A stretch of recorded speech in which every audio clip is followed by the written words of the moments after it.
آخرکار زینت اپنے حق کے لیے بول ہی پڑی اور یہ بات زینت کی ساس کو بہت ہی ناگوار گزری۔ ڈرامے کے نیکسٹ ایپیسوڈ میں آپ لوگ دیکھیں گے کہ شادی کے اگلے دن جب ناشتے پر بلوایا جاتا ہے ستارہ کو اور ستارہ دیر سے آتی ہے تو وہیں پر زبیر کی ماں بولنے لگ جاتی ہے۔ شہانہ جو کہ سب کے سامنے ستارہ کو ذلیل کرنے کی کوشش کرتی ہے اور کہتی ہے کہ تمہیں معلوم نہیں ہے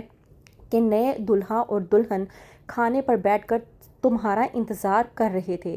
اور میڈم تمہارے نخرے ہیں کہ ختم ہونے کا نام ہی نہیں لیتے۔ زبیر جو کہ شہانہ کی بات سننے کے بعد بھی خاموشی اختیار کیے ہوتا ہے تو وہیں پر ستارہ سب کے سامنے بھڑکتی ہے اور کہتی ہے کہ آپ لوگوں نے کون سا میرے آنے کا انتظار کر لیا، میرے آنے سے پہلے سے ہی تو آپ لوگ کھانا کھا رہے ہیں، یہاں پہ کون سا آپ بھوکے بیٹھے ہوئے ہیں۔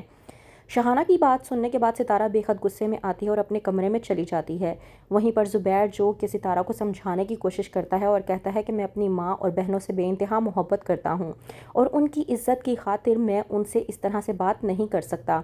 ستارہ زبیر کو بھڑکاتی ہے اور کہتی ہے کہ بس بہت ہوا، کسی سے آپ محبت کرتے ہیں، کسی کی عزت کرتے ہیں اور کسی سے کچھ تو کسی سے کچھ۔ آپ کی زندگی میں میری کوئی جگہ ہے بھی یا نہیں، مجھے آپ آرام سے بتا دیں۔ زبیر جو کہ ستارہ کے نخرے اٹھاتے ہوئے کہتا ہے کہ تم تو میری جان ہو، میرے دل کی رانی ہو، تو پھر تم اس طرح کی باتیں کیوں کرتی ہو؟ وہیں پر ستارہ زبیر سے کہہ اٹھتی ہے کہ بس بہت ہوا، میں سارا دن آپ کا انتظار کرتی رہتی ہوں، ان دیواروں کو دیکھتی رہتی ہوں اور سدرا باجی جو کہ نہ تو کوئی کام کرتی ہیں نہ کچھ، پھر بھی وہ مہارانیوں کی طرح اس گھر میں زندگی گزار رہی ہیں، وہ بھی شادی کرنے کے بعد۔ بس میں نے فیصلہ کر لیا ہے کہ آپ مجھے LED لا کر دیں گے اور ایک ڈیزائنر سوٹ لے کر دیں گے، وہیں سے جہاں سے آپ کی ماں نے تمہاری بہن کو خرید کر دیا تھا۔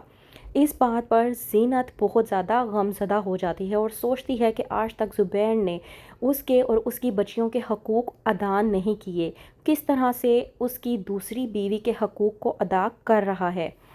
وہیں پر جب بلواتی ہے سدرا کی ساس زینت کو اور کہتی ہے کہ کیا تمہیں معلوم نہیں ہے کہ جہانگیر کا کمرہ صاف کرنا ہے اور اس کے کام کرنے ہیں، تو وہیں پر زینت اپنے حق کے لیے بول اٹھتی ہے اور کہتی ہے کہ اماں بس بہت ہو گیا، آج کے بعد میں کسی بھی قسم کا کوئی بھی کام نہیں کروں گی، اور ویسے بھی جہانگیر بھائی کے کام کرنا میری ذمہ داری نہیں بلکہ ان کی بیوی سدرا کی ذمہ داری ہے، تو آپ یہ سب باتیں سدرا سے کہیں، مجھ سے نہیں۔ آج کے بعد نہ تو میں سدرا کا، جہانگیر بھائی کا اور نہ ہی ستارہ کا کمرہ صاف کروں گی، تو بہتر یہ ہے کہ آج کے بعد آپ یہ بات مجھ سے نہ ہی کہیے تو آپ کے لیے بہتر ہوگا۔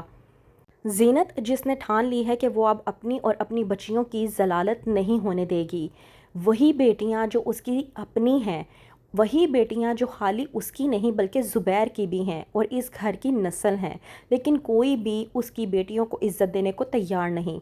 وہیں پر جب آتا ہے جہانگیر اور سدرا کو دیکھ کر اس کی جھوٹی تعریف کرنے کی کوشش کرتا ہے تو سدرا کہتی ہے کہ اتنی بھی تعریف نہ کرو کہ مجھے نظر لگ جائے۔ جہانگیر منہ بگاڑتے ہوئے دوسری طرف دیکھ ہی رہا ہوتا ہے کہ وہیں پر آتی ہے ستارہ اور کہتی ہے کہ توبہ سدرا باجی، اتنا زیادہ میک اپ کیا ہوا ہے۔ وہیں پر سدرا ستارہ پر بھڑکتی ہے اور کہتی ہے کہ تمہیں تمیز نہیں ہے کہ کسی کمرے میں آنے سے پہلے اجازت لی جاتی ہے۔ ستارہ جو کہ سدرا سے کہتی ہے کہ لگتا ہے آپ نے جو اتنی ڈارک لپسٹک لگائی ہوئی ہے یہ آپ کے دماغ پر چڑھ چکی ہے۔ ستارہ کہتی ہے جہانگیر سے کہ آپ اپنی بیگم کو سمجھائیں کہ میں ان کی بھابھی ہوں، تو یہ میری عزت کریں اور میرے منہ نہ ہی لگے تو بہتر ہوگا۔ وہیں پر سدرا بھڑکتی ہے اور کہتی ہے کہ تم نے کیا باجی باجی لگا رکھا ہے، تم میری بڑی بھابھی ہو رشتے میں، تو اس حوالے سے میں تمہاری چھوٹی نند ہوں، آئندہ کے بعد میں تمہارے منہ سے باجی کا لفظ بھی نہ سنوں۔ جہانگیر جو کہ ستارہ کو بس دیکھتا ہی رہ جاتا ہے اور سوچتا ہے کہ کاش میری شادی ستارہ سے ہوئی ہوتی اور ستارہ کے ذریعے ہی مجھے یہ سب کچھ ملا ہوتا،